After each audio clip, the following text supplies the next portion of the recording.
మేము ఎన్నికల్లో ఒక మాట చెప్పాం, నేను మా మిత్రుడు పవన్ కళ్యాణ్ గారు ఒక మాట చెప్పాం. ఈ రాష్ట్రాన్ని విధ్వంసం చేశారు. ఎన్నికల ముందు పవన్ కళ్యాణ్ గారు కూడా రాజధానికి వస్తే, మీ సమస్యలు తెలుసుకోవాలని వస్తే, ముళ్ళ కంపలు వేస్తే ముళ్ళ కంపలు కూడా దోసుకొని మీ దగ్గరకు వచ్చిన నాయకుడు పవన్ కళ్యాణ్ గారు. ఈ విధంగా అనేక మంది మనం అందరం కూడా సఫర్ అయ్యాం. ఒకసారి నేను మా మిస్సెస్ వస్తే, మా మిస్సెస్ చూసిన తర్వాత చేతిలో ఉండే గాజులు తీసేసి అమరావతికి డొనేట్ చేసే పరిస్థితికి వచ్చారు. ఇలాంటి వాళ్ళు చాలామంది ఒక నిస్వార్థంగా స్ఫూర్తినిచ్చారు. ఈరోజు ఇవన్నీ ఆలోచించిన తర్వాత మీకు ఒకటే చెప్తున్నాను, అమరావతి ఏ విధంగా ఉంటుందో దానికి ప్రపంచంలో ఎక్కడా లేని సిటీగా ఉండాలంటే నో పోల్స్, ఎక్కడా పోల్సే కనపడవు. ఏ సర్వీస్ కూడా రావాలంటే రోడ్డు కట్ చేసే పనే ఉండదు.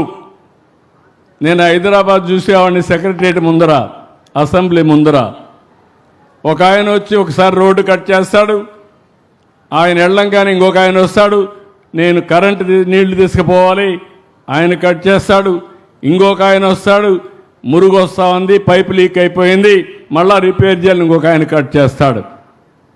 నేను ఎన్ని చెప్పినా కూడా హైదరాబాద్లో, సైబరాబాద్లో కూడా ఇలాంటి స్ట్రైట్ రోడ్స్ రాలా. నేను ఆ రోజు చెప్పాను, ఇక్కడ ప్రత్యక్ష సాక్షి ఒకరే ఉన్నారు, లక్ష్మీపార్ సార్ది ఒకటే ఉంది నాతో. ఆ రోజు ఆవిడ ఆ రోజు అర్బన్ డెవలప్మెంట్ అథారిటీ చైర్మన్గా, ఎండీగా ఉంటే నేను ఒకరోజు రమ్మని ఒక గిర్ర గీశాను. హైదరాబాద్ చుట్టూరు ఒక గిర్ర గీసి, ఇది రాబోయే రోజుల్లో ఔటర్ రింగ్ రోడ్డుగా ఉంటుంది, మీరు ఒకసారి ఫీల్డ్లోకి వెళ్ళండి, ఎక్కడన్నా అడ్డంకులు ఉంటే మెరుగైన ప్రదేశం ఉంటే చూసుకొని ఫైనల్గా తీసుకురండి. ఏ రాజకీయ నాయకుడు చెప్పినా ఏ ఒత్తిడికి లొంగకుండా బెస్ట్ ఓఆర్ఆర్ తయారు చేయమని ఆవిడ ఆదేశాలు ఇస్తే క్లియర్గా తయారు చేసుకొచ్చింది. దాన్ని యాజ్ ఇట్ ఈజ్ నేను అప్రూవ్ చేసి 162 కిలోమీటర్లు హైదరాబాద్కి వడ్డాణం నెక్లెస్, అది అలాంటి బ్రహ్మాండమైన రోడ్డు ఆ రోజుట్లో 8 lane road with service roads తీసుకొచ్చిన పరిస్థితి. ఇక్కడ మీరు గుర్తుపెట్టుకో, ఎక్కడా పోల్స్ ఉండవు. నెంబర్ 1 ప్రిన్సిపల్, 5 ప్రిన్సిపల్ చెప్తున్నా, మీరు కూడా అసోసియేట్ కావాలి. ఈ రోడ్లో ఎక్కడ కట్టింగ్లు ఉండవు, అన్నీ కూడా డక్ట్స్ పెట్టేశాం, బ్యూటిఫుల్గా తయారు చేశాం. నీళ్లు పోవాలంటే ఒక డక్ట్లో వెళ్తాయి, డ్రైనేజ్ పోవాలంటే ఇంకో దాంట్లో వెళ్తాయి, ఎక్కడికక్కడ ట్రీట్మెంట్ కూడా అయిపోతుంది. ఫ్లడ్ వాటర్ వస్తే ఇంకో దాంట్లో వెళ్తాయి. ఐసిటీ కమ్యూనికేషన్ అంతా కూడా ఒక డక్ట్ తీసుకొస్తాం. కరెంటు కూడా పైన వైర్లు కనపడవు, అది కూడా డక్ట్లో వచ్చి మీ ఇంటి దగ్గర కరెంట్ ఇస్తాం.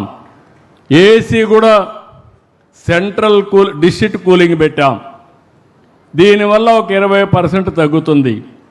గ్యాస్ కూడా సిలిండర్లు రావు, పిఎన్జి ఉంటుంది, కరెంటుతో వంట చేసుకునే పరిస్థితి వస్తుంది, ఎవ్వరు కూడా అటు ఇటు తిప్పే పరిస్థితి ఉండదు. ఇది నెంబర్ 1 ప్రిన్సిపల్. నెంబర్ 2 ప్రిన్సిపల్, ప్రపంచంలో ఎక్కడా లేనిది మనకే ఉంది, నీళ్లు. ఈ సంవత్సరం ఎల్లినో చాలా సమస్యలు ఉన్నాయి. ఆ రోజు దూరదృష్టితో పట్టిసీమ ప్రారంభించి, పట్టిసీమ నుంచి కృష్ణా డెల్టాకు నీళ్లు తీసుకొచ్చి ఇచ్చింది 12 సంవత్సరాల కంటే ముందు. ఆ నీళ్లు ఈరోజు శ్రీరామ రక్ష మనకు. రాబోయే సంవత్సరం పోలవరం పూర్తి చేస్తాం. పోలవరం నీళ్ళని కృష్ణా జిల్లా తీసుకొస్తాం. నేరుగా గ్రావిటీతో కృష్ణా డెల్టా పారడమే కాకుండా అమరావతి ఒక పక్కన కృష్ణా నీళ్లు, ఇంకో పక్క గోదావరి నీళ్లు, రెండు చూస్తే అమరావతి మొత్తం నీటి సమస్య ఉండదు. ఇలాంటి బ్రహ్మాండమైన నది ఉండే ఏకైక రాజధాని మన అమరావతి అని మరొకసారి తెలియజేస్తున్నా.